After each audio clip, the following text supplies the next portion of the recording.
নমস্কার। বাংলা সাহিত্য চর্চার গল্প পাঠের আসরে আজকে নিবেদন বিখ্যাত ছোট গল্পকার নারায়ণ গঙ্গোপাধ্যায়ের লেখা একটি গোয়েন্দা বা ডিটেকটিভ গল্পের স্বাদে লেখা একটি গল্প, একটি খুনের ঘটনা। শুনতে থাকুন।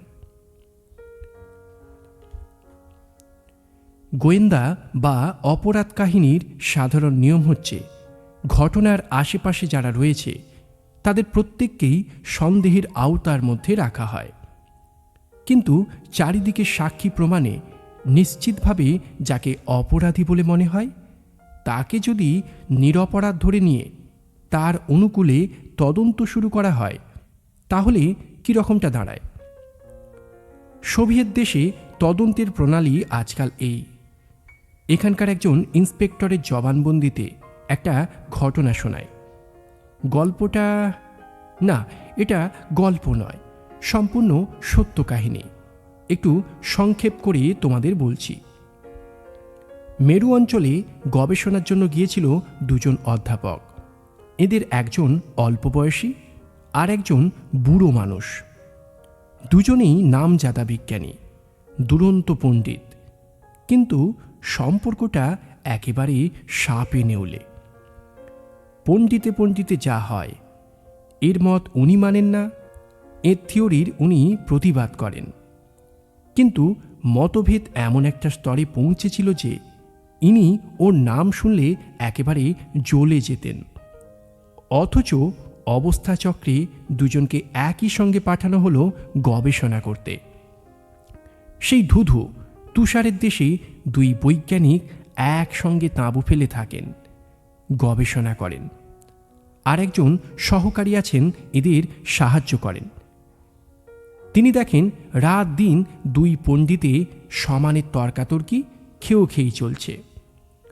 বুড়ো বৈজ্ঞানিক, ধরা যাক প্রফেসর এক্স, একটা চিঠিতে লিখছেন, আমার সঙ্গে এই বানরটাকে কেন যে পাঠানো হলো, ওকে আমি এক মুহূর্ত সহ্য করতে পারি না, দেখলেই আমার পিতৃশুদ্ধ জ্বালা করে।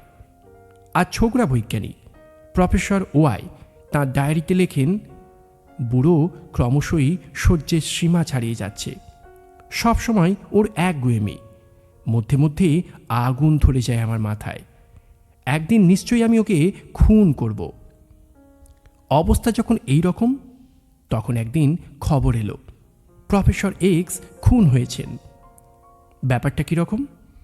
দুই বৈজ্ঞানিক এবং তাদের সহকারী একসঙ্গে বেরিয়েছিলেন হাঁস শিকারে।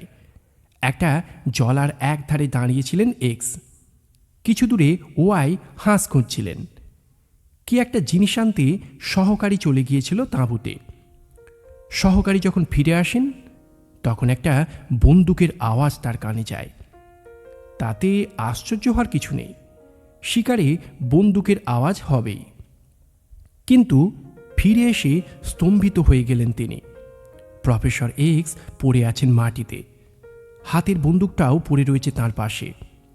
তাঁর বাঁ চোখে শিকারের ছুরি অর্থাৎ হান্টিং নাইফটা একেবারে বাঁট পর্যন্ত ঢোকানো। চোখের ভেতর দিয়ে সে ছুরির ফলা একেবারে মস্তিষ্ক পর্যন্ত চলে গেছে। মৃত্যু হয়েছে তৎক্ষণাৎ। আর তার পাশে স্তব্ধ হয়ে দাঁড়িয়ে আছে প্রফেসর ওয়াই। কি করে হলো? শুকনো মুখে প্রফেসর ওয়াই বললেন, কিছুই জানি না, আমি ওদিকে হাঁস তাক করছিলাম। হঠাৎ বন্দুকের আওয়াজে এদিকে ফিরে দেখি প্রফেসর এক্স মাটিতে পড়ে আছে। এসে দেখি এই কাণ্ড। সেই নির্জন তুষারের দেশে এই দুটি প্রাণী ছাড়া আর কেউ ছিল না। আর এ তো হত্যাকাণ্ড। দুজনের ভেতরে যে বিশ্রী সম্পর্ক ছিল, তাতে এমন কাজ আর কে করতে পারে প্রফেসর ওয়াই ছাড়া? অতএব একদিন প্রফেসর ওয়াই এসে আমাদের অফিসে উপস্থিত হলেন। বললুম, প্রফেসর, আপনি যা জানেন তা বলুন। নতুন কথা তিনি কিছুই বললেন না। আমি বন্দুকের আওয়াজ শুনে ফিরে দেখি উনি পড়ে আছেন, চোখের ভেতরে ছোড়া বেঁধানো, আর আমি কিছু জানি না।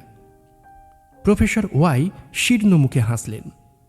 জানি কেউ বিশ্বাস করবে না, আমি তৈরি হয়েই এসেছি সেজন্যে। পড়ুন আমার ডায়েরি। ডায়েরিটা এগিয়ে দিলেন আমার দিকে। পাতায় পাতায় সেই এক কথা, অসহ্য, বুড়োটা অসহ্য। কি করে এই পাগলের হাত থেকে নিস্তার পায়? আজ খাবার টেবিলে লোকটাকে খুন করতে পারলে আমার শান্তি হয়। পরেই মনে হবে কোনো সন্দেহ নেই, বিশুদ্ধ পরিকল্পিত হত্যাকাণ্ড। আচ্ছা মানুষ এই প্রফেসর, নিজের মৃত্যুবান যেন তুলে দিচ্ছেন আমার হাতে। আমি চুপ করে রইলাম।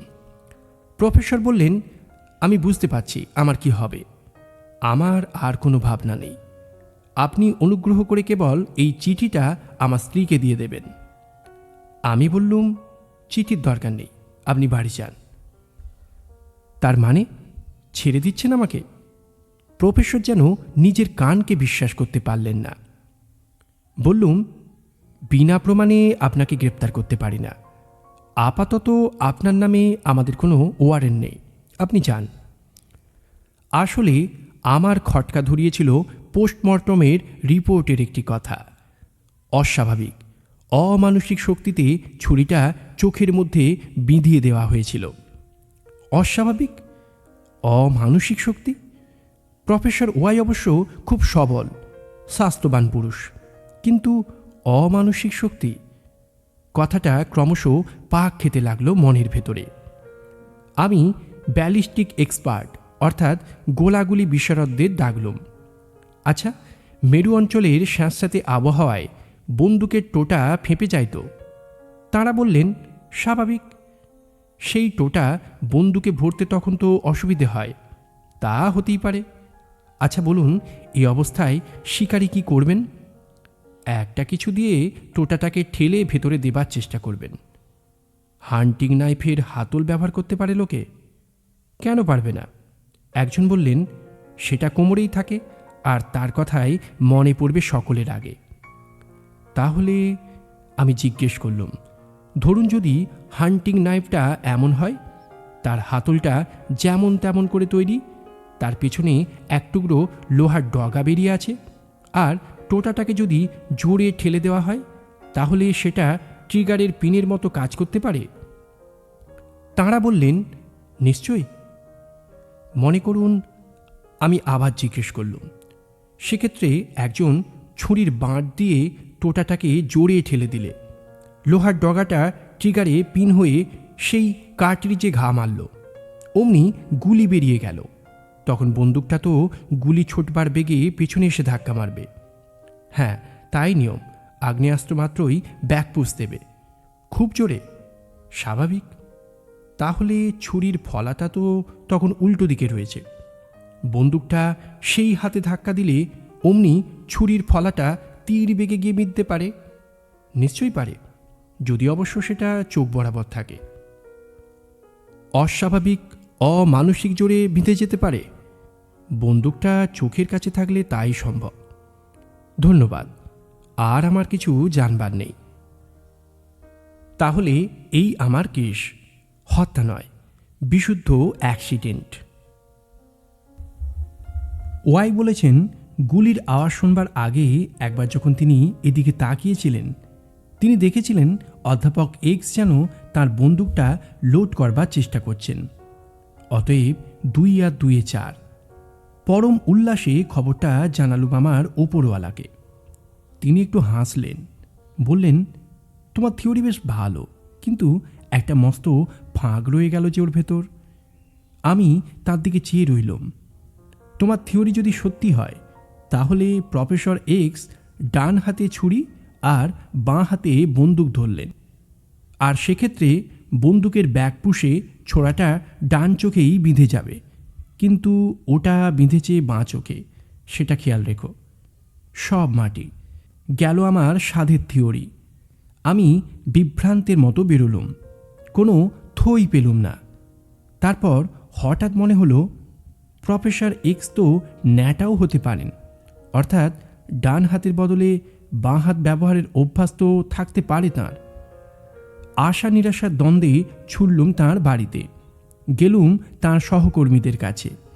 অনুমান নির্ভুল, প্রফেসর এক্স ন্যাটাই ছিলেন, বাঁ হাতে তিনি ব্যবহার করতেন, কিন্তু জট কেটেও কাটে না। অভিযানে প্রফেসর এক্সের যে জিনিসপত্রের তালিকা পাওয়া যাচ্ছে, অর্থাৎ যা যা তিনি সঙ্গে নিয়েছিলেন তার প্রত্যেকটার বিবরণ পাচ্ছি, কিন্তু ছুরিটার তো কোনো সন্ধান নেই। কটি পেন্সিল নিয়েছেন তারও খবর আছে, ছুরিটার উল্লেখ পর্যন্ত পাওয়া যাচ্ছে না। তাহলে কোথা থেকে এটা এলো? এমন হতে পারে যে যাত্রা শেষ মুহূর্তে ওটা কিনে থাকবেন, কিন্তু কোথায়? শহরের কোনো দোকানে আমি ও ধরনের হান্টিং নাইফের কোনো সন্ধান পেলাম না। শেষে কি আমার ঘাটে এসে নৌকা ডুববে? আমি কি তখন জোর করে বলতে পারবো ওকে খুন করার জন্যে ওটাকে মার্ডার ওয়েপন হিসাবে সঙ্গে নিয়ে যাননি প্রফেসর ওয়াই? সুতরাং আমি বেরিয়ে পড়লুম শেষ চেষ্টায়। যে পথ দিয়ে ওরা এগিয়ে গেছেন তার প্রতিটি শহরে আমি ওই রকম একটি ছুরির দোকান খুঁজতে লাগলাম। হাজার হাজার হান্টিং নাইফ আমি দেখলাম। দেখিয়ে দেখিয়ে হয়রান হয়ে গেল দোকানদারেরা, কিন্তু ঠিক ওই জাতের ছুরি কোথাও পেলুম না। এবার এসেছি সর্বশেষ শহরে। এখান থেকে ওরা মেরু অঞ্চলে রওনা হয়ে গেলেন, কিন্তু না, এখানেও ও ছুরির সন্ধান মিলল না। হতাশ হয়ে যেদিন ফিরে আসব সেদিন চলছিলুম শহরের একটা পুরনো অঞ্চল দিয়ে। শ্রীহীন ছোট ছোট দোকান দুধারে, কেনা বেচাও খুব কম। তার মধ্যে হঠাৎ ওই ছোট্ট দোকানটিতে ঠিক ওই ধরনের ছুরি ঝুলছে 2-3টে। ওই জিনিস। এক বুড়ো তার মালিক, সেই ওগুলো তৈরি করে।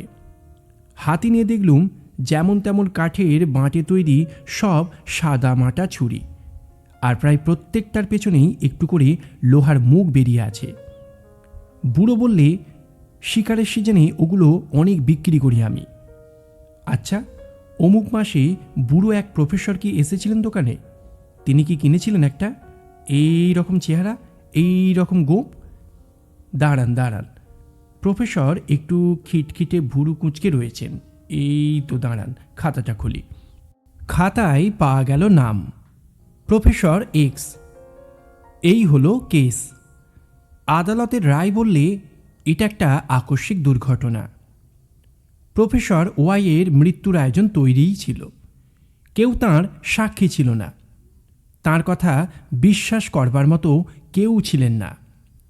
বরং বাড়তির মধ্যে ছিল এক্সের চিঠিগুলো আর ওয়াইয়ের নিজের সেই মারাত্মক ডায়েরি। কিন্তু নিরপরাধের মুক্তির সূত্রও হয়ে থাকে। সে সূত্রও ছিল পোস্টমর্টেম রিপোর্টের মধ্যে। অস্বাভাবিক, অমানসিক শক্তিতে ছোড়াটা চোখের মধ্যে বিঁধিয়ে দেওয়া হয়েছে। নারায়ণ গঙ্গোপাধ্যায়ের গল্প একটি খুনের ঘটনা। আমাদের গল্প পাঠ এখানেই সমাপ্ত। আমাদের গল্প পাঠ ভালো লাগলে চ্যানেলটি সাবস্ক্রাইব করতে কিন্তু ভুলবেন না। সঙ্গে থাকার জন্য সকলকে ধন্যবাদ জানাই।